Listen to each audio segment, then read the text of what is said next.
আমার প্রিয় নবীজির গায়ে কালো কালো দাগ। মাইশা সিদ্দিকা রাদিয়াল্লাহু তাআলা আনহু কিন্তু খেয়াল করলো। তখন জিজ্ঞেস করা হলো, ইয়া রাসূলুল্লাহ, আপনার গায়ের মধ্যে কালো কালো দাগগুলো কিসের? আমার মনে হয় বসন্তের। তখন আমার প্রিয় নবীজি দুইটা চোখের পানি ছেড়ে দিল, বলে, আয়েশা, এগুলো কোনো দাগ নয়, এগুলো তায়েফের জমিনে যুবকেরা আমাকে কত বিক্ষত করেছে, পাথর দিয়ে ইট মেরে মেরে। তো একবার নয়, দুইবার নয়, তিনবার বেহস করেছে ইসলামের বাণী মানুষের কাছে পৌঁছাতে গিয়ে।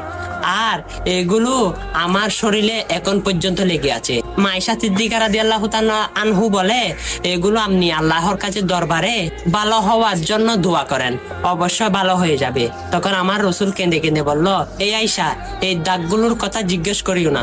যখন কঠিন হাসরের দিনে ফুলসিরাতের ফুল ছিঁড়ে ছিঁড়ে আমার উম্মতেরা পড়ে যাবে, তখন আমি আল্লাহর দরবারে কিন্তু এই দাগগুলো নিয়ে উঠবো। তখন আমি কিন্তু এই দাগগুলোর বিনিময়ে, একটা দাগের বিনিময়ে কিন্তু কোটি কোটি উম্মত ফুলসিরাত পার করাবো। সুবহানাল্লাহ। আমার আল্লাহ কিন্তু সে বাদেরটা আমাদের জন্য করে দিয়েছেন।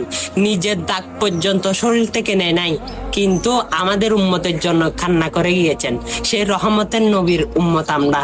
অবশ্যই সেই নবীকে যারা ভালোবাসি, এই সুন্দর বাণীটা আমি আপনাকে বললাম, আপনি চাইলে কষ্ট না হলে অন্যের কাছে শেয়ার করতে পারেন। আমার নবীর সঙ্গে ইনশাআল্লাহ তাআলা আপনার হাসর নাসর হবে, আর ভিডিওটা মানুষের কাছে পৌঁছে দিবে। আমিন।